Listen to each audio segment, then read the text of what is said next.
You're listening to the ESO Network, your station for all things geek.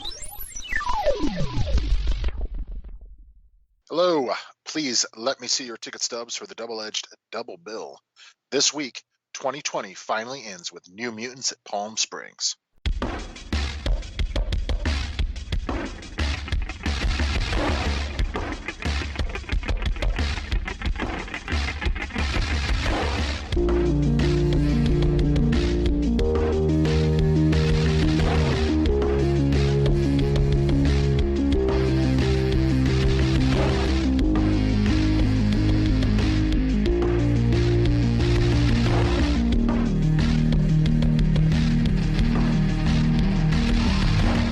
Each week, Adam Thomas and Thomas Mariani will come to the table to discuss the randomly selected yin and yang of a double feature. Then, both will have to pick a number between 1 and 10 in order to seal their fates for the next episode. One will have 2 good movies, the other 2 bad ones. Let the chaos begin. I am Adam Thomas, and I am a demon bear in a time loop. And I'm Thomas Mariani. I'm just sitting here on my pizza pool floaty, just contemplating the uselessness of existence. Oh, well, isn't that kind of normal? Yeah, that's been 2020. Am I right? Hey! Well, I'll tip your waitresses. Try the veal. Yeah, right? Have you heard about this? Have you lived 2020? Is that what's been going on? Ugh. But yeah, welcome everybody to the last episode of 2020. It's been a wild year for a lot of things. I'll say, Adam, not necessarily a bad year for the show. I liked what we've done with the show this year. Yeah, me too. Good year for the show. Everything else around outside the show has basically been shit. But a good year for the show. It's given us more time to incubate and think about the show. Yeah. Specifically. But yeah, so we do this every year, where midway through the year and then at the very end of the year, we look back at movies that came out within the single year. And as we mentioned in our midway checkpoint, weird year for movies, especially, given that for most of the year, nobody was able to go to a theater. And since we even did our check-in back in July, so much has happened. Like, I still remember during that episode, we were talking about how Disney Plus wasn't doing shit, and it was right before Hamilton came out, and before this Investor Day thing, and so much of this, like, big expansion for Disney going so close to streaming for, like, all their future content. They've announced that. And other studios have done that too. It's been a big year for booming the streaming services. It has been a weird, wild year. Weird and wild.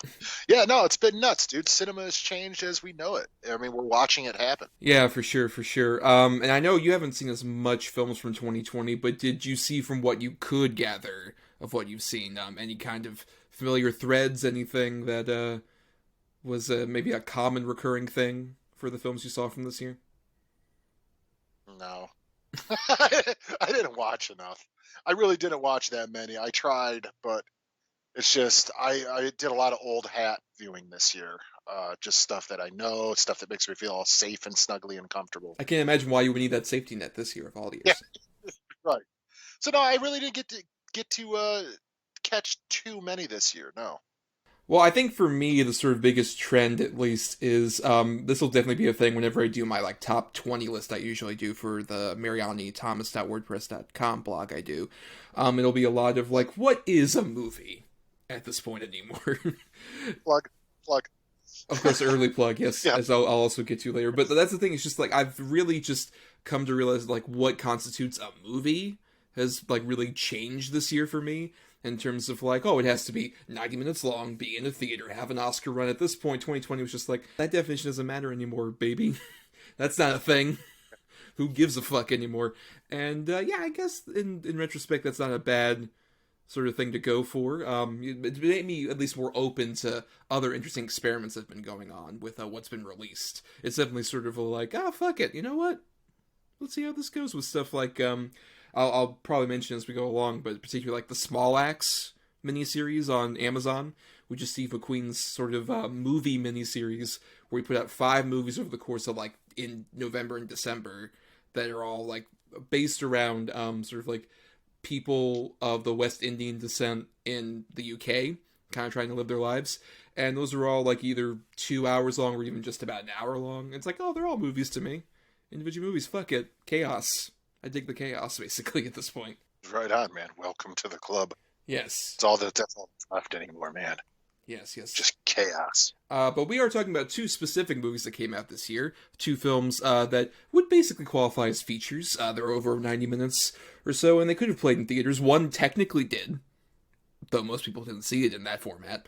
Most people didn't even see it, to be fair, because we're talking about two movies that we decided on at the end of our last episode, where there's a good and a bad feature that we picked from choices given to us. And so we ended up with our good pick was mine, which was Palm Springs, which is on Hulu currently, if you would like to watch it. And then the bad pick was Adams, which was The New Mutants, which is on, I think you can, like, rent it or buy it or whatever. I don't know where it's... Yeah. Yep. Yeah, you could rent it or buy it on any, like, Prime, or if you have Vudu or things like that. Yes. And before we go into either of these movies, we should mention spoilers abound, because these are two very recent movies. And if you didn't see them, they both have certain twists and turns you might not expect. Yep. So get your fucking earplugs ready, butt licks. Thank you for downloading. But let's go ahead and get into our first feature then, Palm Springs. It's gonna be a beautiful wedding. Good day so far? Today, tomorrow, it's all the same. What is going on? It's one of those infinite time loop situations you might have heard about. That I might have heard about. Yeah. Now what do we do? You just have to embrace the fact that nothing matters. Let's waste some time. Everything that we are doing is meaningless. I hope it's not all meaningless. Stop! There's a bomb in the cake. Don't worry, I used to be a bomb guy. It's gonna be a beautiful wedding.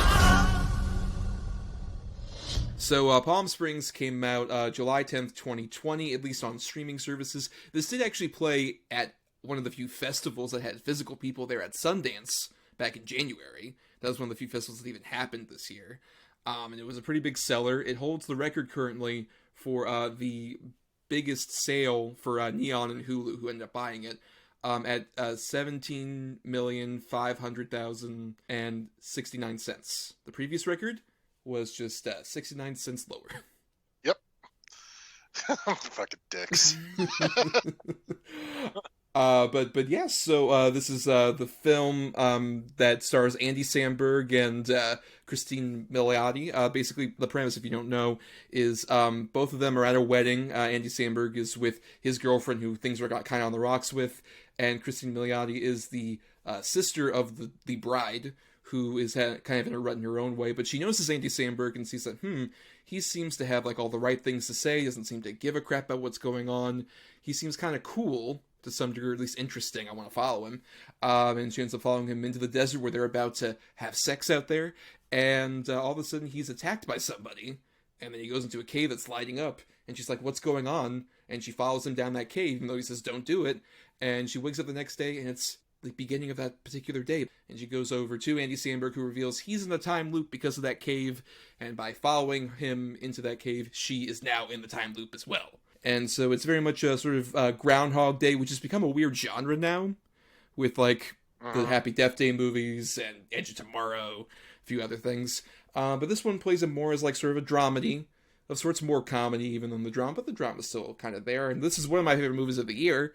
But Adam, you hadn't seen it until I picked it for the show. That's correct, and I watched it today. In fact, it ended about 2 to 3 hours ago. I was aware of it just from advertising, and that's all I knew. I didn't even realize really what it was about. I thought it was like just a romantic comedy, because I didn't really pay any attention to it.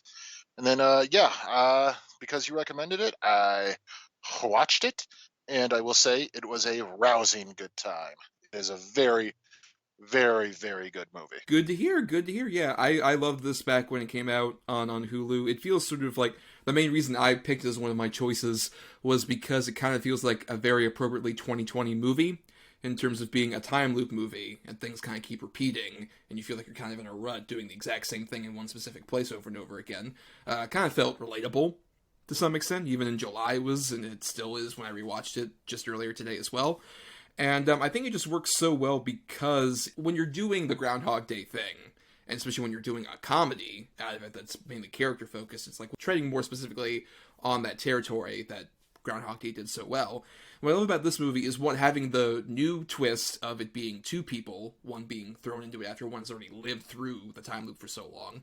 And two, just the actual sort of chemistry that builds between these two people, I think feels really believable to where, like, when we eventually get sort of like the romantic angles of it and stuff, it doesn't feel as forced as it could potentially be.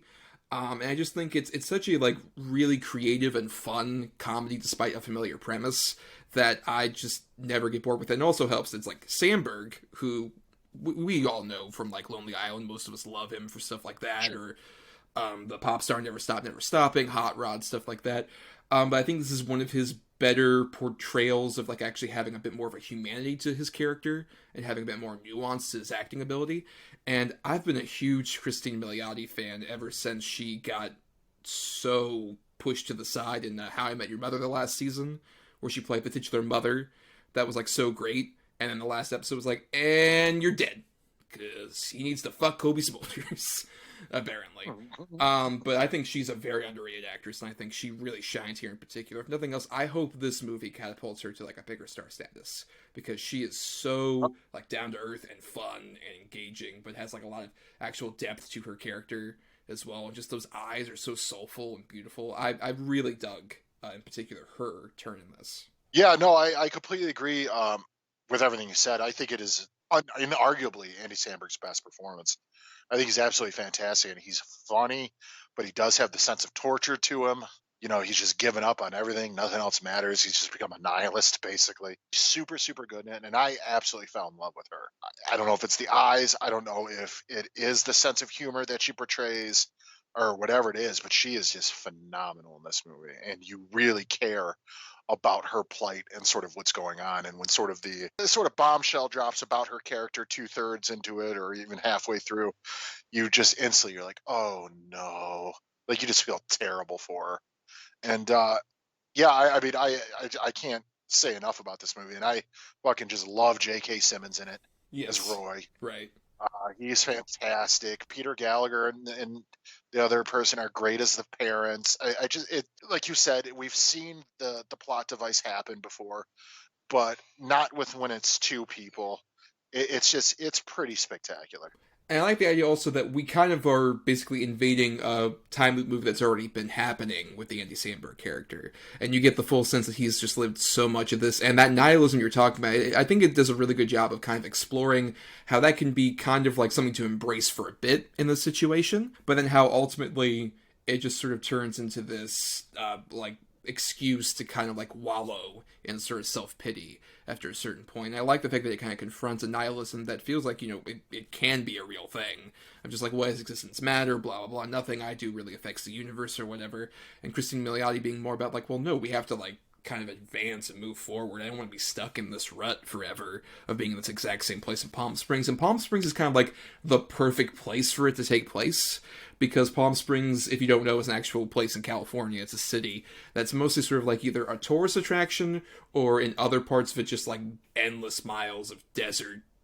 It's just like it's either a few places where it's just like, oh, let's have like a quick stay here and make a quick buck off this like tourist trap, or endless desert of nothing. And it feels like a very thematically appropriate place for the movie to take place. And even though it looks great, I love the way this movie is shot in particular. It's one of the few like really fun and visually engaging comedies I've seen, particularly in this year. Yeah, I absolutely agree. I mean, everything's nice and bright and fun, and it's got they do really good camera effects with sort of the haze filter in certain parts. Yeah, no, I like I said, this is probably my favorite comedy I've seen this year. I don't know how many other ones I've seen, but this is definitely, like, if you were to ask, this would be the one I would name for sure. Like I said, too, you know, you get truly invested in the characters in this, too. Like, within a half hour, not even. Probably, well, yeah, with a half hour is when they're together and whatnot, I was totally on board. And, you know, in the very beginning, you want to see what's going on with Samberg. You know, it starts off with that great bit with the sex/masturbation bit, which is so funny. It's really adult. It has a lot of sexual humor, a lot of language, a lot of drug humor and everything. But there's a sense of sort of childhood whimsy to a lot of it, too. It's really, really sort of masterfully done as far as how it blurs the lines between the drama, the comedy, the sci-fi, the everything aspects to it. It all just feels like one cohesive piece and not sort of different genres piecemealed together to make a movie. Like it all fits, it all works. It's very smartly written, very, very smartly directed too. Max Barbacow is the director, and I love how he manages to utilize sort of like, especially the different perspectives on this particular event. Like, I love when she first realizes she's in the time loop, how we initially see it from Andy's perspective as she comes in and starts throwing the beers at him, and the other perspective of it, it's just subtle different, like, angles to get you right into the other character's perspective on the same event they're experiencing. I love the way that that's all utilized, and also just manages to kind of get us a full grasp on this one environment in Palm Springs that they're at, where they're in driving distance from like a dive bar and even like the little hotel / wedding area where it's actually taking place, and how everything looks, and it's just like, oh, this is just pretty enough to be something that clearly they paid a lot of money to do, but also it's like kind of cheap and kind of like run down to some extent when you see it from different angles.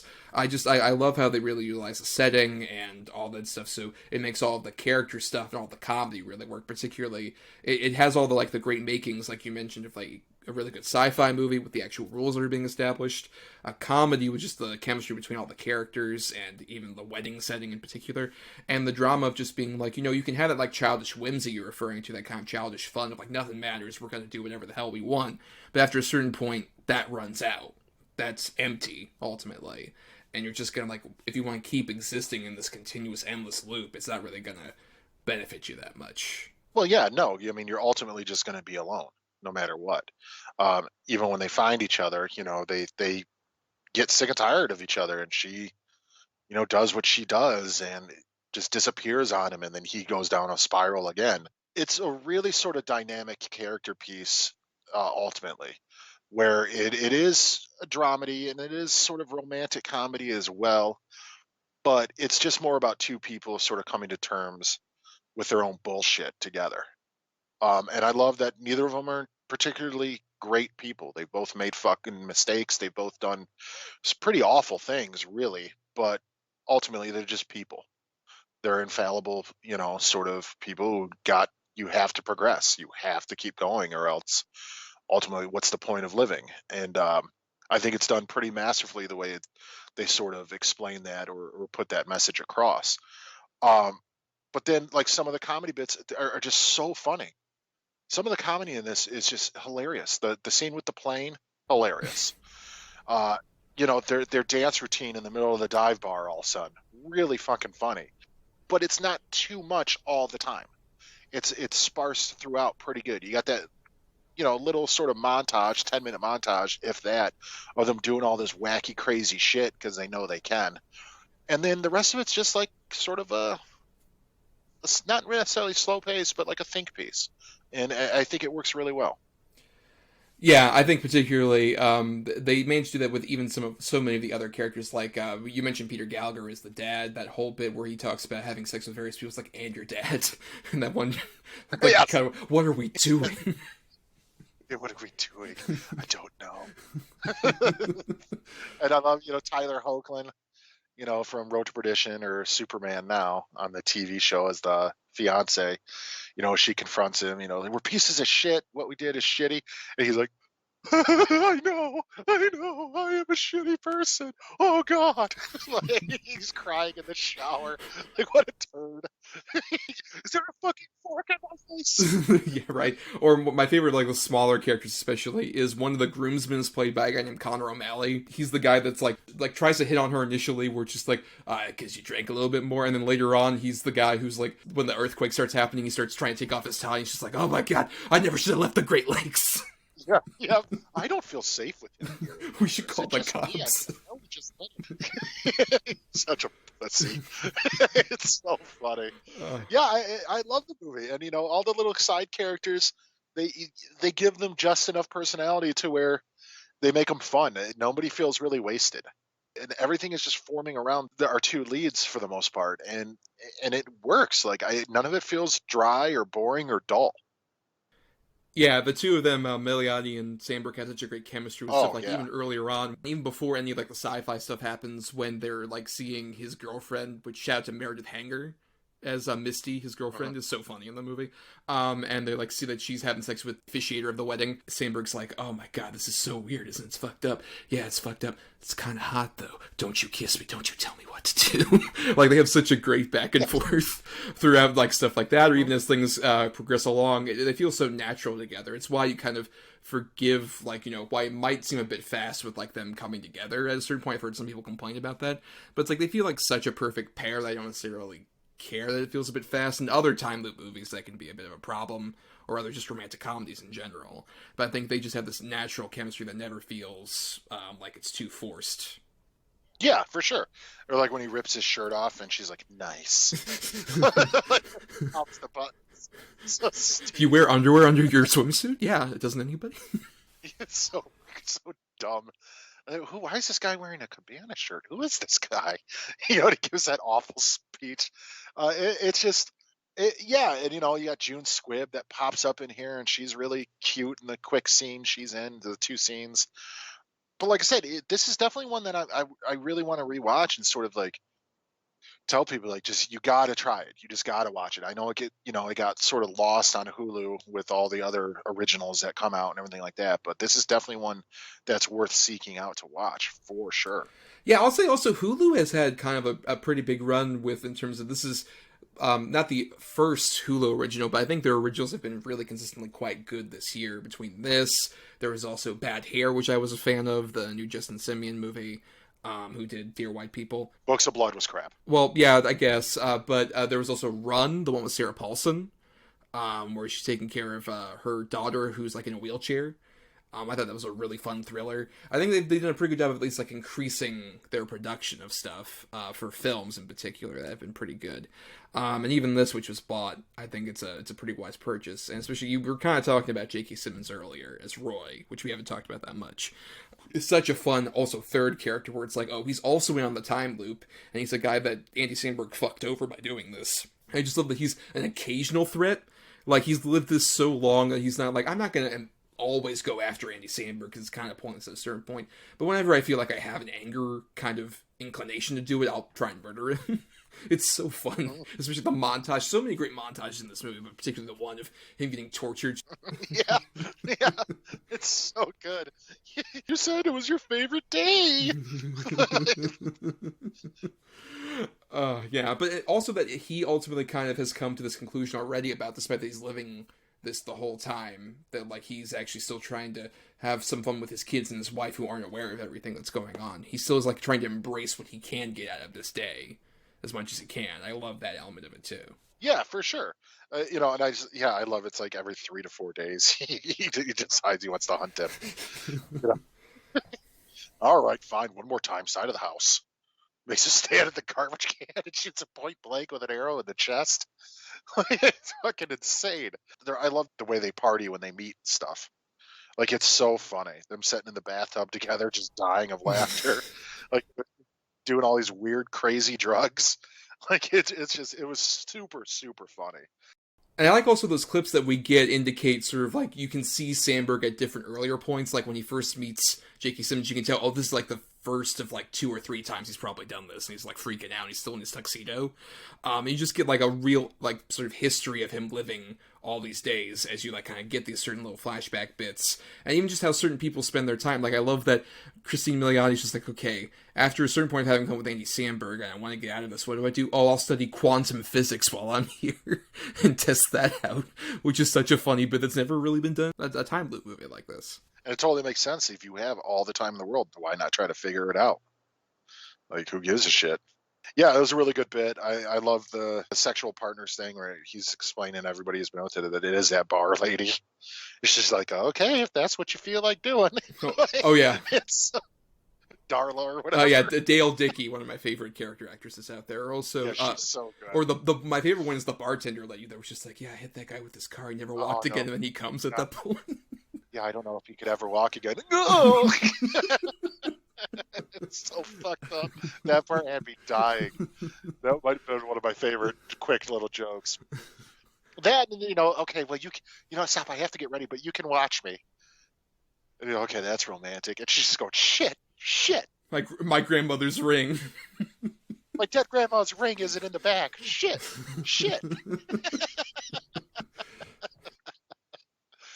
Yeah, it's really funny, dude. It's really smart. There's some juvenile humor, but then there's just some really smart humor to it, too. It's sort of a perfect mix. I think most people would enjoy this movie at some level. Yeah, I would say so. I think especially, like, if you like the Lonely Island stuff, which obviously, like, I kind of, that was my SNL cast, was, like, around the Lonely Island days of that, and Samberg became, like, comedy god so much. But I like the fact that it weirdly feels like kind of Andy Samberg dealing also with the sort of man-child Judd Apatow style movie. And in this case, it's, like, literally living the same kind of lifestyle and over again, and kind of being in a rut, is, like, him in this time loop, and him even kind of, being confronted with the idea of, like, hey, we can get out of this. He's like, but this is, like, familiar, and I know what's going on here, as opposed to if I go into a world where the future keeps happening, I don't know what'll happen. I don't remember my job. I don't remember a lot of things. He's gotten so comfortable with this particular living that he's just like, I want to kind of stay in. And I think that was a really smart way of also just kind of getting past, familiar and actually getting out of your comfort zone. I think it's a really clever metaphor for that, too. It's one of the great examples of, like, here's a sci-fi premise, but really it's about a human conditional element to it. And it feels like, honestly, whenever quarantine finally starts to phase out, I wouldn't be surprised if a lot of people, maybe even myself, kind of have that, where it's like, but I like being in sweatpants and working from home. How can I go outside now? What do I do from here? Without a doubt. I mean, don't get me wrong. I'm longing to get out of the house, but at the same time, like, I don't know if I want to. Like, yeah, absolutely. Absolutely agree. I know at one point I have to reinsert to society, but at the same time, we can maybe wait a little longer on that. Let's let this Pfizer take real hold on me. I don't know, guys. Maybe it's more than 6 weeks. Hold on a second. Let me relax on that. Let me go ahead and adjust the balls in the underwear net. I don't know, this elastic needs to be a bit looser, if you know what I mean, boys. But yeah. How do you think it especially sort of worked as, like, with all these different time loop movies that have come out recently, where do you think this works in sort of, like, actually doing something different with it? Do you feel like this kind of stands out as one of the better ones to come out post a Groundhog Day? Oh, yeah, definitely. And I think what works about it is its simplicity. The whole movie isn't about them trying to get out of it or figure it out or anything. There's a big solid chunk of it that they're just like, fuck it, we're just going to deal with it. And it really works. And I like that she goes and figures it off on her own. And then ultimately, he doesn't want to go. He ends up going, but by lying to that guy and saying he's his dad. But that was so funny too. I always do. But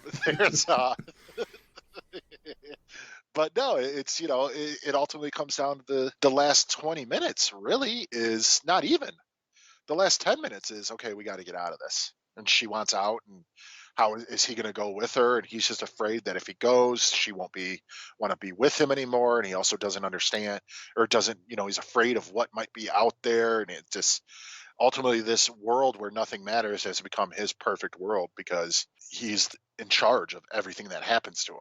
And, the uncertainty of what might be out there for real is terrifying. And I mean, if that's not identifiable, then I don't know what the hell is. No, I just think it's very smartly done. It's really funny. There's really good sort of romantic angle to it. The drama really works when there is drama. Yeah, there's more to it than meets the eye. It's very simple, but it's complex at the same time. So yeah, to me, this is definitely one of the better ones, if not the best one post Groundhog Day. Yeah, I would say, like, all the other ones have tried to just kind of add, like, oh, it's Groundhog Day, but different genre trope. He's a killer. But he's living like an old alien war zone. What? The crazy. But yeah, I think this is the first one to actually kind of confront, like, look, let's actually kind of do our own sort of twist on the romantic comedy angle that Harold Ramis and Bill Murray went for originally, and do it for a modern setting. I think they do a pretty good job of that. Even, like, the point I was kind of worried about was, when I was initially watching it, was, like, when he admits, like, no, I slept with you so many times, after he previously said no, and she's like, oh my god, I can't believe you lied to me, you piece of shit.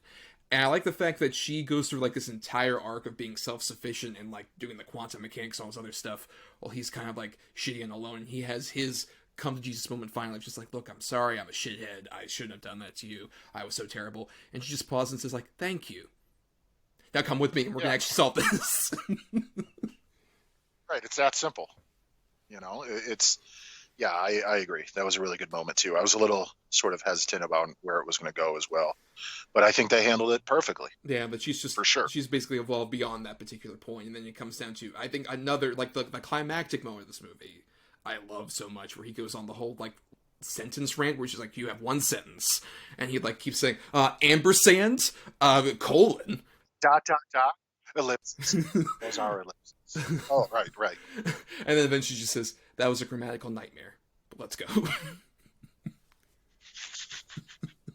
It's really cute in a way that, like, it doesn't feel cloying. It feels just like it's a natural progression of this particular story.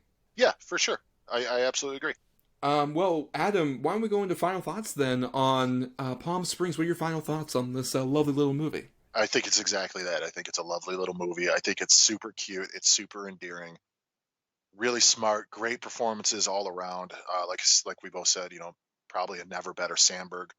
Really shows he's got some chops. And she's just adorable. It's really, really fun, really good. And like I said, I think there's something in here for most people. I mean, obviously this isn't for kids. Like, kids could watch Groundhog Day for the most part, but this, no. This isn't for kids. It's raunchy, drug use, sex, everything. For adults and, you know, maybe teenagers, I'd be hard pressed to find somebody who doesn't get something out of it. Yeah, it's one of my favorite movies of the year, obviously, given it was my choice. I don't know if it's number one quite. There's a few other contenders I'm kind of contemplating as I make out that list in my head. I really did love, just especially like how it shows an evolution for Samberg, and also a lot of the Lonely Island guys produced this. And I think it shows an evolution for even all of them, as sort of going from very silly comedy to having a lot of silly comedy in here, but kind of progressing as creatives. I think does such an incredible job of that, but no discredit to the original writers and the director also, who make this, like I said, comedy is such a, like, visually dead genre as of recent. Like, that's been my biggest problem with a lot of streaming comedies, is how much of them are just kind of, like, very plainly shot. Even, like, television comedies have just felt so visually stagnant over the last, like, I'd say 10 years or so, especially as streaming has become more of a thing. And this is one of those ones where, like, oh, this is visually dynamic, and it really works as, like, with a sense of place, and doesn't feel just like it's got the most basic lighting and camera setups. It feels like it's an actual movie that really feels vibrant and fun, just on a visual level. But then all the script stuff is really entertaining. All of the performers are really fun. And yeah, it's a really interesting movie for especially this particular time. I feel like if anyone were to ask me, like, hey, what movie from 2020 kind of exemplified 2020 for you? It's like this one. This kind of really exemplified, where it's just like you get into a nihilistic rut and you're kind of just living day to day with whatever, but then you come to a certain point of like, maybe I do need to progress beyond this, and can we get a vaccine? Let's do that. Come on, buddies, come on. I know all you healthcare workers, you deserve it first, but come on, us podcasters, like, next in line, right? Next in line. Yep. We're important, especially this year. Podcasting has been super. We've entertained you all for these 9 months. Come on, get a vaccine, please. All 18 of you. For sure. But before we get to our next film, here's another great podcast that's been entertaining you all this time from the ESO Network. Here at the Cosmic Pizza Podcast, we make every show from the finest ingredients. Juicy interviews, fiery film nights, delicious Desert Island DVDs, and pack it all into a slice of life in every episode. Order up our specials now from your delivery guys. Sean from Canada, Dan from Kent in the UK, and Paul from near Liverpool in the UK. Here on the ESO Network, the Cosmic Pizza Podcast, serving you a slice of life.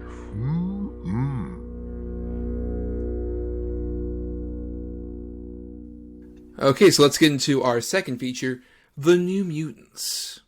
What's the last thing you remember, Danny? He said we had to run.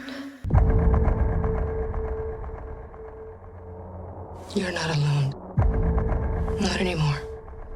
Do you know what mutants are? I saw something I don't think she wanted me to see.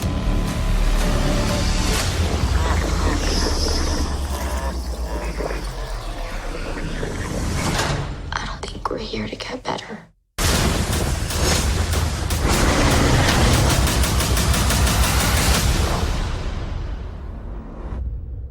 So, The New Mutants is the 13th and final film in the X-Men franchise that's been going on since 2000. It's weird. This is a 20-year-long franchise, and it's an interesting end to it, to say the least. Did you figure when you watched X-Men 2000 this is where it would end, Adam? No. No, honestly, I didn't think it was going to go past X-Men 2. To be honest. This is sort of an infamous movie. It was originally supposed to come out in 2018. I still remember the trailer came out, I think around Halloween 2017, when I was still on a horror-themed podcast, because this is kind of dwelling in the wells of horror. We were watching the trailer, just like, oh, this could be good. And it was we didn't know we wouldn't see until long after I was even a part of the show. And it's been delayed so multiple times, until eventually it got delayed so long, it had to wait until the studio got bought up by Disney. And it wasn't even released under Fox. It's another weird thing about this year. Seeing movies with the 20th Century Studios logo, like this one, it feels just weird. Oh, yeah, definitely. Yeah. Absolutely. Do you know what was the last movie to have the original Fox logo? Was it Dark Phoenix? No, it was this year. It was a movie that came out very early this year. Oh, I don't remember. What was it? It was Underwater. Oh, really? That was the last one, huh? That was the last one with the 20th Century Fox logo on it. Good movie. Mm-hmm. But yeah, so Adam, this was your pick, and I know it kind of got dogged at the time when it did briefly come out in theaters, sort of in the midst of COVID. Felt like it kind of got dumped out there, thrown to the wolves of COVID, making $46 million on a $70 million budget, which is more than I would have expected, to be fair. Yeah, for sure. Yes, but this was your choice, though I don't think you chose this genuinely thinking it was a bad movie, perhaps. No, that's absolutely correct. I chose it because it's gotten the moniker of being a bad movie. In fact, I've heard worst of the franchise. I've heard worse, blah, blah, blah, blah. And I'm going to go ahead right now and say that is not accurate. This movie it's fine. It's fun. It's not the best of the franchise. I wouldn't say that, but it's definitely not the worst. And I guess, for brief synopsis, for those who don't know, New Mutants is about a team of, well, not really a team. It's about this group of kids who are all having their mutant powers sort of come out. Like you figure maybe puberty and stuff like that's happening to these kids. So their mutant powers are starting to activate, and they're all living at this sort of facility run by this scientist who tells them, we're here to sort of define your powers and figure out what they are, and then you'll go from here to another place that'll really, help you become what all you can be, and blah blah blah, and shenanigans happen from there with this crazy cast of kids, and it follows Danny Moonstar, who is Moonstar in the comics, and she's a Native American little girl who's has these crazy powers where she makes her nightmares and other people's nightmares become a reality. Right, which, I mean, to be fair, isn't what's initially established in sort of like the opening bit where her dad, Adam Beach, tries to take her away from her house. Of course it's Adam Beach. Oh, yeah, true. Fucking God, you need a Native American movie. It's Adam Beach. I mean, look, he was Slipknot. He could climb anything, Adam. There's nothing he can't climb.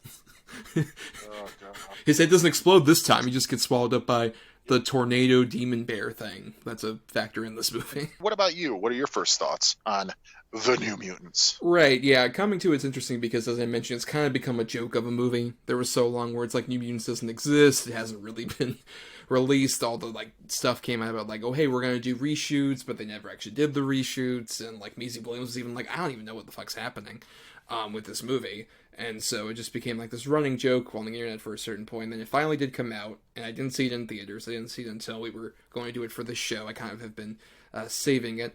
And yeah, I think it's fine.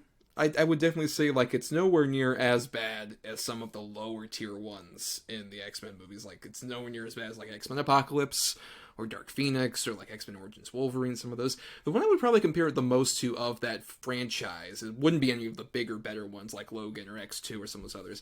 I would say probably The Wolverine is what I'd compare it to. Yeah. Which is to say, I really like the first 2/3 of it, and then it just kind of shits the bed with a bad superhero ending. Yeah, I think that's accurate. I mean, either that or even First Class. I like First Class slightly. Well, you're also a fool. But anyways, yeah, I agree with that. I think it's right in the middle. Maybe a little bit closer to the top end than the low end, because the bad ones are so bad. Dark Phoenix is unwatchable. Yeah, I think it's fine, dude. I think the cast is pretty good. I think the weakest might be the main lead, just because she's just not established yet. And I think, she'll be good, but out of everyone, I think she might be the weaker one. Blue Hunt is her name. Yeah, Blue Hunt or Anna Taylor-Joy, simply because what is her character? What is the point? Is she crazy? Is she just a bully? What exactly are her powers? What the hell happened to her that they kind of gloss over when she was a little kid with these crazy smiley face people? Like, what the fuck is going on there? Yeah, I don't think it's a cast problem with her, really. I think she's giving what she can to this weird role that doesn't have a lot of, power to it. And with Blue Hunt, I would say I think she at least works especially well after they sort of start establishing the cute teen lesbian romance with her and Maisie Williams of Game of Thrones and stuff. I think they have a really cute chemistry that works for they're starting to find out about themselves and it's cute and they're just kind of making out and stuff. It's that's at least I will say very different from most other superhero movies. It's a shame that this kind of got buried for that admittedly very sort of progressive moment. I've read some reviews or even talked to people that are said that they felt like that was totally shoehorned in. And I don't agree with that. I think it's very sort of a natural progression of the two characters. It feels legitimate, like these two mixed up kids that are in this horrible situation together that sort of come together to find each other and they're vulnerable together and they have a natural, like you said, it does feel like a real chemistry. It feels like a real sort of relationship. I thought it was really handled really well. It wasn't exploitive in any way, and it also wasn't handled with kid gloves. It felt like just a natural romance that just happened to be between two girls. Well, especially a young sort of summer romance almost, where it's they met up at camp kind of thing. It feels like one of those where it's just they're a bit more sweet and innocent. It's just them kind of isolated from the outside world, kind of finding each other in this particular place. I thought it was very cute. I think it's more honestly than a lot of the other characters get, where there's Charlie Heaton from Stranger Things. I think it's fine in a character who's I killed my dad in the coal mines. It's oh, what else happened? I killed my dad in the coal mines. That's it really for his character. Or even Henry Zaga, which I know was a controversy with him as the Sunspot character, that he's kind of the one sort of minority character outside of Blue Hunt, and he's just kind of relegated to, I have a pop collar, and my girlfriend died while I was trying to make out with her, and that's about it. And I wash dishes. Right, basically. Most of his screen time is spent washing dishes. Yeah, that's true. He's kind of a boring character. I get it, and I think the one scene with him in the pool with Anna Taylor-Joy what happens, I thought was really sort of good and tense. It was kind of spoopy, but yeah, he's just kind of a bland guy. Yeah, we kind of referenced this is the horror-tinged X-Men movie, and as a horror fan, Adam, how do you feel it kind of blended that with some of the superhero stuff and also the teen drama that's going on? I mean, it's basically, it's Dream Warriors light. Yeah, basically. Very much so. I mean, completely. This feels like a movie that would have come out circa 1989 to rip off Dream Warriors. Yeah, completely. But, it's handled well enough. I wouldn't call anything really horrifying or horror. I'd say there's a lot of tense moments. I wouldn't call it horror. It's more horror tinged, yeah, I would say, than the other X-Men movies, and I think they have some scenes that work on that. When we see Anya Taylor-Joy's kind of backstory and the weird smiley face dude, apparently the vocal effects being done by Marilyn Manson, which is interesting. I was kind of really, I know that really perplexed me. That was weird. That when I saw that in the credits, but it's oh shit, that's interesting. But I like that design and it's simplistic, and I think it's pretty good stylized CG to work for that. Or even some of the stuff we get the flashback to Charlie Heaton with his coal mining dad and all that other stuff. But I think it works just because it feels like it's a natural exploration for these kids are stuck in the spooky, haunted, from their own visions, basically, as we later learn, sort of psychiatric ward, which was apparently also the same psychiatric ward from Shutter Island. Interesting trivia as well. Oh, that makes sense. Yeah, it makes a lot of sense. It's a really good location. To use for that. Yeah, for sure. Yeah. But they're sort of we're kind of stuck here, so all of our angst and sort of teen anger kind of come out in the form of these horror situations. I think that would really work for even just a natural horror movie, but the additional thing of it having superpowers of sorts, I like how that's used, and even the fact that the X-Men are referenced in this movie, but not really full-blown out. The most explicit reference is they show some of that camera footage from Logan, where they were experimenting with X-23, at a certain point to reveal it, like, oh, that Danny was, like, involved with that at some point or something like that. Just to say that, like, oh, okay, they're not actually being trained to be X-Men, they're being trained to be weapons for the Essex Corporation, right? Which was supposed to be, like, the big tie-in from the other movies that didn't end up really amounting to much. Yeah, it's Mr. Sinister, is Nathaniel Essex. That's his alternate name. Right. Who at one point was either going to be John Hamm or Antonio Banderas, depending on the time of production. Well, no, it was filmed. It was filmed. Right, it ended up being filmed under Antonio Banderas, but never actually shown because you don't get the post-credit scene that was supposed to be here. Oh, see, I heard it was John Hamm. No, John Hamm was the original person announced, and then they said after a while, like, no, we're not doing John Hamm, we're going to do Antonio Banderas, and that's who was filmed, apparently. But then again, who knows what to trust with this movie's production? The same production, it's like, hey, we're going to do extensive reshoots, ... Now we never did it. Well, I don't know. You know, the thing is, it's smart that they took away the after-credit scene, because it's going to go nowhere. Right. Like, why include it? And I like the fact that it's not as explicitly tied to the X-Men movies, despite, like, they only reference, like, yeah, we know who the X-Men are, but, like, who wants to fucking fight villains and shit for that bald dude? Who cares? I like that that's kind of, like, where the movie kind of lays, and it's, like, it's in that same universe, but it's distant. It's just a far-off thing. Yeah, right, exactly. You know, again, it is not the best of the X-Men movies, or even of the superhero movies in general, but I give it credit for at least it did try. Whether it succeeded or not is, you know, up for discussion, but at least it tried to do something new. Like, it tried to take the series in a different sort of angle. Successful? Probably not. But it's still, though, I at least respect it for that. Right, and it's a direction I would have wished the series would have gone to at a certain point, because, like, with the X-Men movies, it was so, like, initially gung-ho on, like, the first trilogy with, like, Bryan Singer and Brett Ratner, two great names, who we love saying, and are not awful pieces of shit, wink, wink, nudge, nudge, fuck them both. But after that point, they started kind of doing some spin-offs with, like, X-Men Origins Wolverine, which is obviously terrible because of how much they try to tie things in with how garbage, like, their origin story was for that, or even, like, the sort of X-Men First Class and X-Men Days of Future Past. I was digging, like, sort of that past era, but they didn't have to keep decade hopping, and that ended up turning into something weird. Then the few spin-offs we got have been, like, Deadpool, which technically counts as part of this, which is fun, admittingly. But then, like, I kind of wish we got more of these movies. So, like, hey, here's a corner of the X-Men franchise you didn't really know that much about. They had teased doing that with, like, we're going to have the Magneto movie and some of these other things that were going to be small spin-offs. But yeah, this is the only one that I can really think of that came to fruition, honestly, aside from, like, that and the Wolverine movies. And I wish we kind of got more of these, just, like, kind of smaller stories that are based in a superhero world, but kind of deal with other genres at the same time. Yeah, I completely agree, man. I think at one time there was talks of doing even like an Alpha Flight style comedy or X Factor style comedy movie, which would have totally worked. I honestly think that, well, no, it wouldn't have gone any different. Disney was fucking buying them no matter what.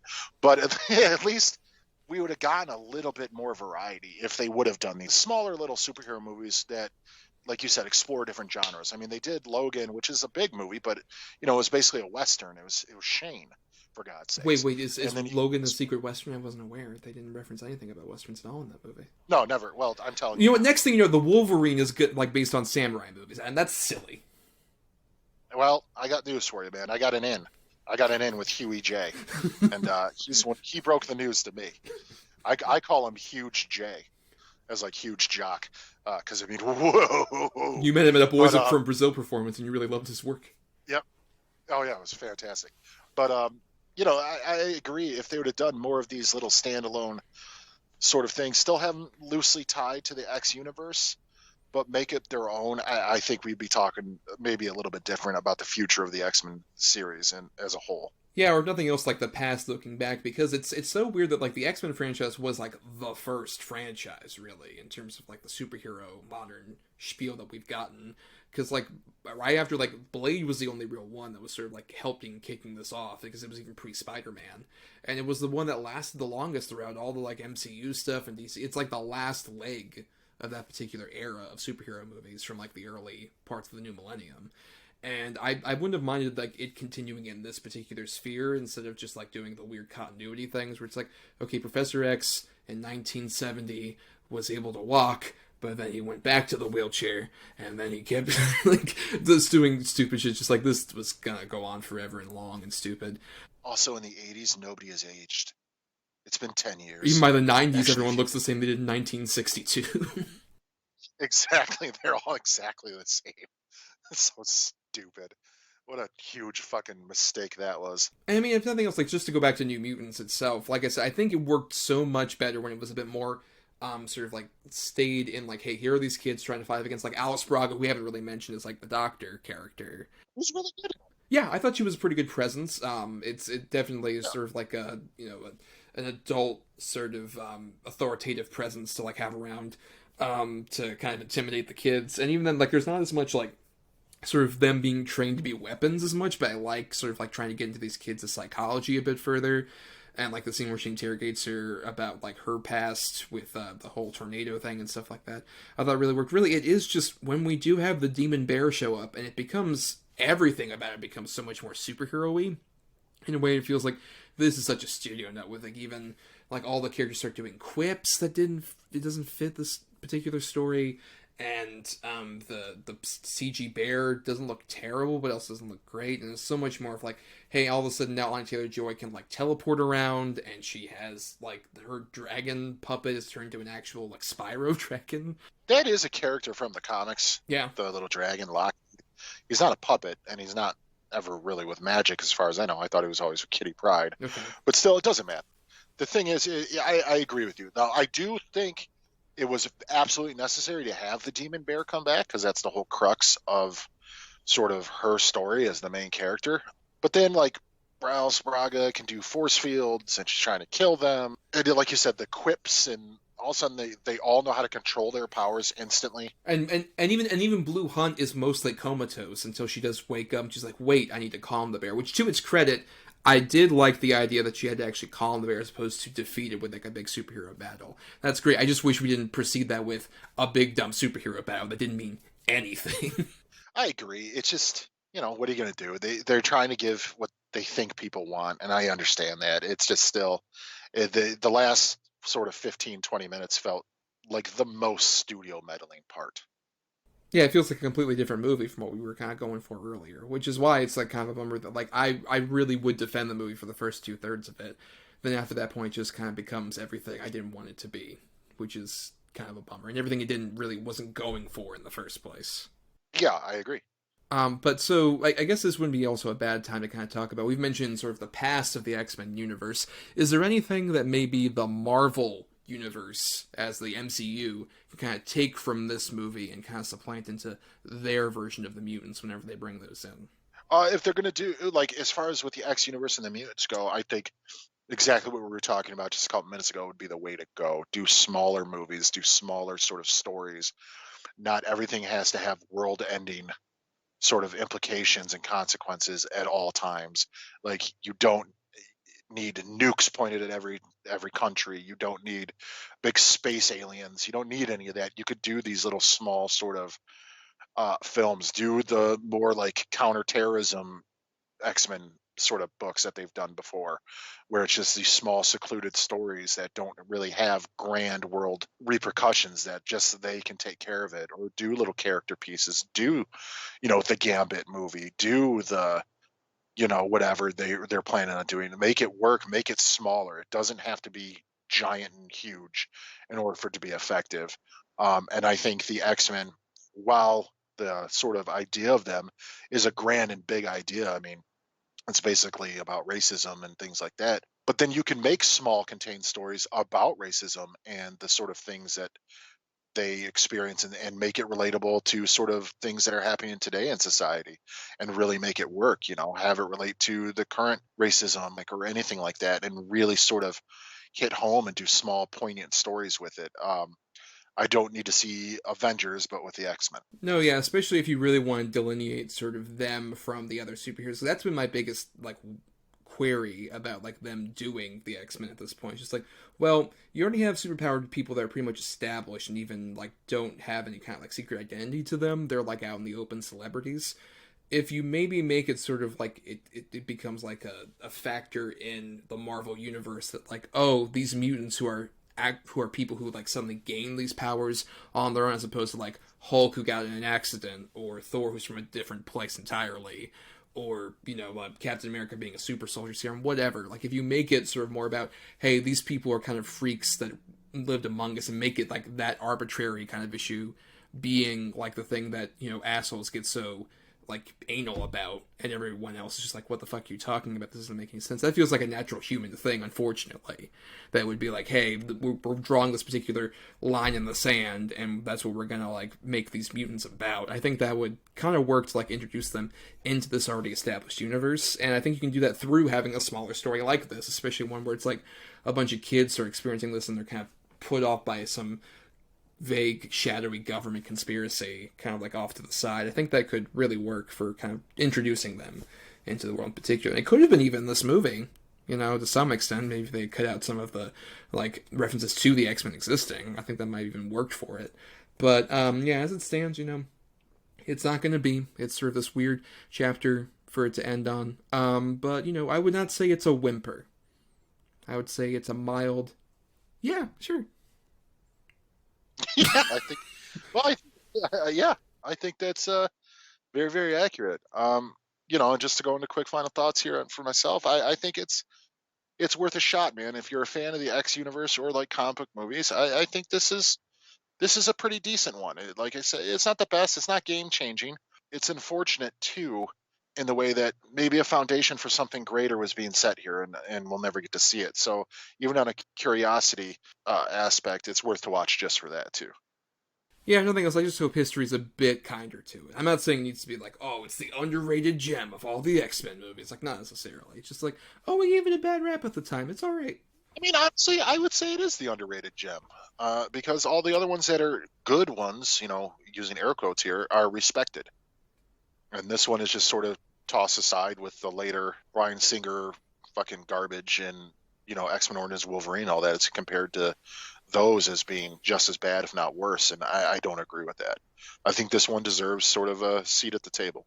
But that is the end of our discussion of our two movies for this episode, though we have some feedback to read, because we ask you all every Monday over at DEGBpod on Twitter or Facebook, like, hey, what are your favorite least favorite movies related to, whatever topic we're doing, in this case, best and worst films of 2020. And so you all answered, including some friends of the show, like James Rodriguez, who says, for best, Wolfwalkers, the latest animated offering from Cartoon Saloon, is a fable about wolves, which touches upon colonialism.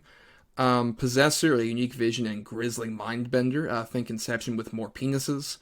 Rocks, an affecting story about a teenage girl who must look after her little brother when they're abandoned by their mother, one that makes you cry.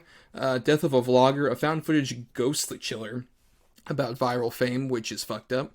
Another Round, humor and heartbreak can go hand in hand as men in their 40s test being constantly drunk. And then worst alien addiction, aliens come to Earth and get addicted to smoking poo. That's the film for 97 minutes. Aqualash, a film building up a Grizzlies setup. Shame we're stuck with such awful characters until then. And blind woman in a house with a masked killer having to survive an awful script. Ryan Quarterman says, best shit, I'm thinking of Ending Things, The Assistant, Sound of Metal, Possessor, and Spree. Worst shit, Veronica, The Murder of Nicole Brown Simpson, Artemis Fowl, and Doolittle. Best and worst movie, ?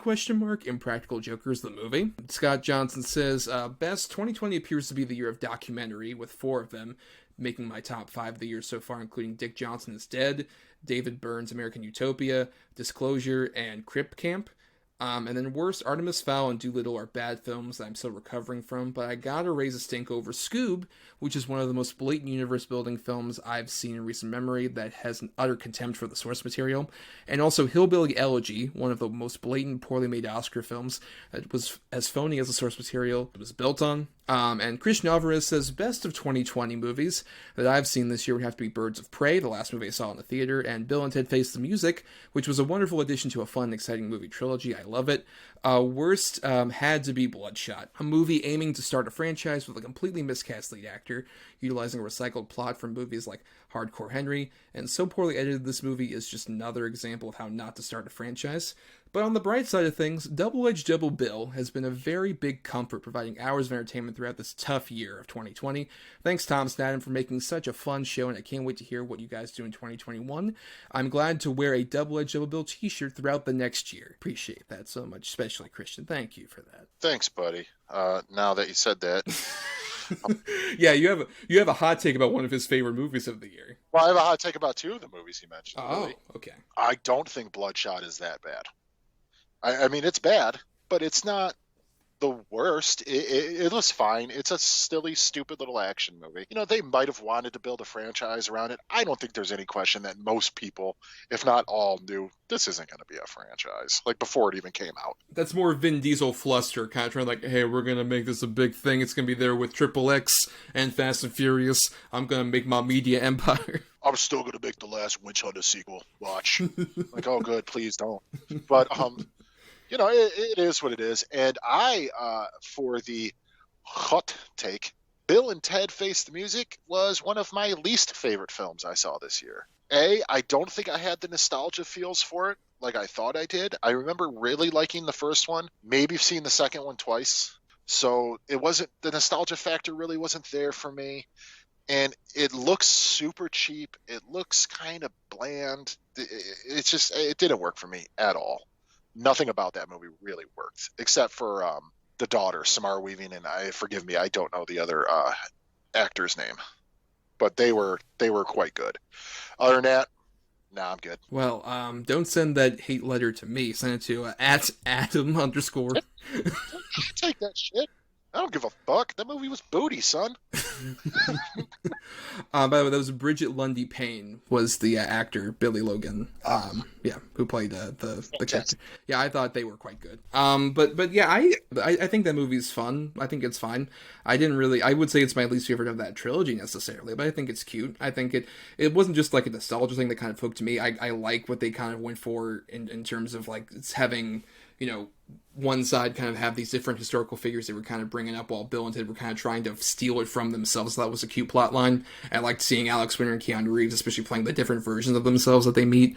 I thought it was pretty fun overall. I think it also kind of came at a particular time during the pandemic where we were still kind of hoping maybe we might see things in theaters, and that was really starting to die at that point. Bill and Ted kind of became an optimistic beacon for people, which is why a lot of people really loved it, and I don't blame anybody for thinking that. I think it's great to have that attachment. Adam thinks you're terrible pieces of shit, so fuck him, right? Maybe not terrible pieces of shit, sure. Not terrible. Possessor we got to talk about as well. Yes, right, Possessor. Yeah, that's one of my favorites as well. But you really loved it as well, Adam. Yeah, I think that's probably my favorite of the year. I really thoroughly dug it. I think it's super good, super gory, it's kind of scurry. There's a lot of penises. So, you know, I'm all in there. But no, I just thought it was just a really fucking really cool, heady sci-fi movie. Yeah, I'll save my thoughts because I did talk about Elsewhere, as I'll plug later in the show. But some of the things that were mentioned I do agree with, like Wolfwalkers, I do agree is one of my favorites. I love it's from the same people, the Cartoon Saloon, who did Secret of Kells and stuff like that, that animation style. I love the look of it. I think it works really well in this particular case. Sound of Metal, I do agree with. That's the one where it's Riz Ahmed plays a drummer who starts losing his hearing, and it's a really effective drama with actually a lot of deaf people in the cast, and it's a really heartbreaking little movie. I really dug. The Nomadland, which a lot of people haven't seen yet, I was able to see like a virtual screener of it, and I did a review on my blog. I really loved that one in particular. I think Frances McDormand, rumors of her maybe getting a third Oscar, I think are quite valid for that movie. I think she's pretty incredible in that one. Freaky was one I've mentioned here on the show. I think is a lot of fun, especially if you're a horror fan, like the Friday the 13th stuff. I think that one does such an incredible job. Someone mentioned American Utopia. I'll say that Spike Lee has made two of my favorite movies of the year with like Da 5 Bloods, which was great. And I would be curious to hear from somebody seeing it now, given the role Chadwick Boseman has as sort of like a ghostly character that kind of inspires everybody else. I still haven't yet, so maybe that's one I'll check out. For sure. But then American Utopia is the David Byrne concert movie, which I just watched actually right before the show, and that's a phenomenal concert movie. It's on HBO Max right now. I would definitely recommend anybody watch that. If you're a fan of like old, Talking Head stuff, but want to hear some of David Byrne's newer stuff, all the music's so great, obviously, but even the way Spike Lee shoots, it's incredible. Ryan mentioned I'm thinking of ending things, and I will say I did really find that movie intriguing, and it would be one of my sort of favorites of the year. But just go into that knowing it's a very sort of surreal, experimental movie. Charlie Kaufman wrote and directed it, who did like Eternal Sunshine and some other things. And if you've never seen the movies he's directed, they are incredibly like movies that don't appeal to a wide audience whatsoever. Sure. It's and I also want to throw out, we already covered it, but Portrait of a Lady on Fire. That technically is a movie from last year. Yeah, but I don't care. I'm counting it. And same with Invisible Man. I really did enjoy Invisible Man. I think that gets top marks this year as well. So I just want to throw those two out there. And then one of the worst ones I saw this year, honestly, because I did watch it, and I forgot I watched it, because that shows how good it is that fucking Melissa McCarthy Superintelligence. Oh, yeah, on HBO Max. I heard that was pretty bad. Oh. It's not pretty bad. It's very bad. It's bad. I've heard it's like the really bad version of Her, basically, right? For the most part, yeah. Except the computer's like gonna kill everybody, unless she could show the computer, how good humankind is, or blah blah blah. It's just really dumb. Yeah. In terms of bad stuff, I'll say a lot of people liked stuff like The Relic or The Devil All the Time when they came out. I really disliked both of those. I was not a fan of despite like the pretty committed casts in both of those. I didn't like them. And I know you're a bigger fan of The Gentleman than I am, but I really did not enjoy that whatsoever. It feels you see how far behind the times Guy Ritchie is really as a writer-director. I was really not a fan. Scoob was mentioned. I've said stuff on here before about that, but I really did not dig that one whatsoever. That feels like the most cynical sort of movie from this year. But I'll just say, in terms of if you want a fun bad movie from this year, and this is when I tried to sell Adam on for the show, I think it's such a fascinating movie. It's called Assassin 33 AD, which I believe is still on Amazon Prime right now.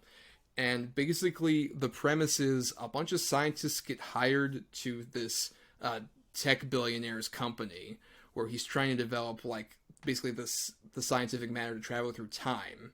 And the way this guy is planning to use it is he's like this guy whose parents were killed, like comes from Middle Eastern country, and his parents were killed for not believing in Christianity. So his decision to like sort of get revenge is to create time travel and use time travel to kill Jesus in like 33 AD. Like he's going to kill Jesus, and our heroes have to travel to 33 AD and try and stop Jesus from getting murdered. And it's insane. Yeah, I'm not a believer, but that's pretty blasphemous. Wait a minute, it's so respectful. Like the point where they meet, one of the guys meets Jesus, and he talks about, oh man, Jesus, no, you shouldn't go down there. You're gonna get killed like that movie. Oh, God. And then Jesus ends up responding with just like, hey man, I totally get it. I've seen that movie, but I'll be back. He references Terminator. Jesus references Terminator. It's obviously a very offensive movie, but also it's just kind of like you have to see it to believe it kind of movie. Like, this is a movie so low budget, their biggest star they could get was Heidi Montag of The Hills, who appears in a flashback early in the movie and then dies. Oh, she doesn't play Jesus? Oh, I wish. So that's an interesting, at least, like, puzzlingly bad movie to watch, I would say. Yeah, it sounds like it, for sure. And then we had some feedback in reference to, this was in reference to our Dog Movies episode, from Bill L., who sent this via our email, doubleedgedoublebill@gmail.com. This is a truncated version of his message where he said, sorry for the untimely loss of your dog, Thomas. Gratified you were together for so long. I miss my animals whenever they have gone. I loved the massive pizza token scheme in your episode. I thought that made me smile a lot. Also, I love Birds of Prey, and I saw that you were going to be doing that on your next show. I'm looking forward to that. And thank you, Bill. I appreciate the kind words. Yes, it's very sweet of you, Bill. But thank you all for sending that feedback. We also want to thank some other people like Chris Oliver for the intro and outro music used in our show. Listen to more of his music at chrisoliver.bandcamp.com. Thanks to Emily Scarter for the art she provided for our show. And thanks, of course, to our supporters on Patreon, patreon.com/GETBpod, all you edgelords, where over there you get to vote in polls for, movies that we get to cover or topics we do overall for the show. And you can also listen to bonus podcasts we do, like our trivia game episode, which came out in between the time our previous episode came out and now. You can listen to it. And also, Ab and I recorded an impromptu bonus episode where we talked about two recently released streaming movies with Soul and Wonder Woman 1984, two other 2020 movies you can hear us talk about in a solid 45-minute episode full of spoilers and stuff that we might, do more of in the future as other streaming service movies come out that we can both see at the same time. Yeah, probably not. I'm done. I'm not doing it. Patrons. I got that dollar. What does it matter? Yeah, what's it matter? I'm going to get that money anyways. Fuck them. Well, if you want to find more of our antics, you can follow us on Twitter and Facebook at DEDBpod. That's where we ask you for the, things about, like, hey, what are your favorite things related to whatever topic we do every week. And you can email us feedback, even double-edgeddoublebill@gmail.com, like Bill did. From the feedback section. And, even though it's past the holiday season and we're getting into the new year, still, it's never a bad time to go ahead and buy a coffee cup or t-shirt or even a mask to keep yourself safe before you get the vaccine on the ESO TeePublic store. There'll be a link in the description for that, but over on TeePublic, you can just search for the ESO store and you can find all of our merch that has our little logo on it. It's quite cool. Like I said, I have a coffee cup and a mask with it, and it's been keeping me safe and caffeinated. Well, look at you. Supporting our show. Oh, yeah. Big money Thomas. Never put your own money in the show. But you can find me putting my thoughts out there on the internet over on Twitter, Instagram, and Letterboxd as at NotTheWho'sTommy. That's where I'll put all my musings, especially about movies and stuff. And I also do writing at marianithomas.wordpress.com for reviews like the Wonder Woman 1984 non-spoiler review I did that you can read right now. And also I'll be putting up, like I mentioned, that top 20 list probably at some point in January, where you can read all my favorite movies from the year and where you're likely able to stream them. And also, speaking of Possessor, as we did earlier, I did a fuller talk about it over on the Talk Film Society podcast, where they've been doing, the best films of 2020 and having guests come on. And I was on there with previous guest Marcelo Pico, who runs that particular show, talking about Possessor, and it was a fun time, talking about a very fun, family-friendly film. Oh, yeah, absolutely. That's one to sit down with the kids. Clearly, yes. Especially the uncut version. Yes, for sure.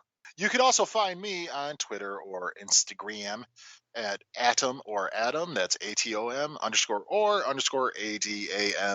_ADAM. Shoot me a message, ask me to share your stuff, whatever you want to do. Share my stuff, which is just be the show stuff. That'd be appreciated. And find me on there if you wanna have a rap sesh. Especially message Adam if you're like, hey, why don't you want to get this gift card? Go ahead and sign it now with your social security number. Yeah, for sure. I'll do it. Fishing. I'm going fishing for that card. Yep. And for more of our fun banter, you can subscribe to us on Apple Podcasts, Spotify, Stitcher, and other podcasting platforms. If you're listening on the ESO network, why not listen to all the other great shows on there, like the one we played an ad for in the middle. Or you can also dig into our archives for about 70 or so episodes we did before we joined ESO over on our Podbean main feed. And if nothing else, if you can't buy our merch or support us on Patreon, we understand. We would just appreciate if you could rate, review, or just share the show around, because it helps us out to get some more visibility out there in the ether. Yeah, like I said, just share it. It's no big deal. Stop acting like it's hard. It's so simple, and Adam could do it. He's done it many times. All the time. That's all I do. So do it. Yes, and now, Adam, what we have to do is say goodbye to 2020, put it in our rearview mirror, hope that 2021 is a much better year, and we're going to start it off, I think, pretty right, because we're finally doing an episode about a man who's followed us our entire show's history, if you think about it, Adam, because on our very first episode, our first bad movie ever was Ghost Rider Spirit of Vengeance, and who was the lead of Ghost Rider Spirit of Vengeance, Adam? Mr. Nicolas Cage. Yes, Nicolas Cage. He was celebrating a birthday early in January, so we decided, let's finally do it. An episode we've had in the back pocket for a while as an idea. Let us do a Nicolas Cage episode. We're doing it. We're going full hog with it. And usually at the end of the show, Adam and I would have two movies, either two good movies, two bad movies, depending on who has the quality for that week. And we would pick a number between 1 and 10 for the numbers we've assigned each other's movies, and we would end up getting the good and bad feature. But you patrons over at patreon.com/GETVpod, you edgelords out there, get to vote for certain movies we do, including our bad Nicolas Cage choice from my two choices, which were Primal, which recently came out, where he plays the guy who has the exotic animals that he's hunting, and he's trapped on a boat. Or The Ultimate Win, which was the That's So Raven style vehicle for Nicolas Cage. Next. Yeah. Yep. Our next bad movie. Next. Yeah. Great. I've seen it once. I thought that was enough. Now I got to rewatch that hog shit. Well, let's see what hog shit you've picked for the good movies, Adam. For you assigned each of those number between 1 and 10. So I'm going to pick number 7. All right, I just want to preface this with this was actually really hard to do because there are a lot of Nicolas Cage movies that I actually do like when I got into his filmography. It was kind of difficult to do, believe it or not. But at number 8, you got the Barry Manilow written Mandy. Oh, Mandy. Yes. Yeah, but Mandy. Yeah, Mandy. Okay. Talk about crazy Cage. Very excited to talk about Mandy. He's a crazy one. And then at number 1, I had Matchstick Men, which I actually kind of like, the Ridley Scott movie. Yeah, I remember liking that when I saw it. It's been ages since I saw it. But okay, yeah, those are two interesting choices for sure. But Mandy, yeah. Mandy and Next. Next, it's Mandy. Oh boy, that's going to be the tagline. Maybe. Who knows? But until next time, everybody, we want to wish you all a happy and safe New Year's. And let's put 2020 off to the side and chill in the pool for 2021. Oh my God, please be better. Oh, fuck. Please be better. Good night. Bye.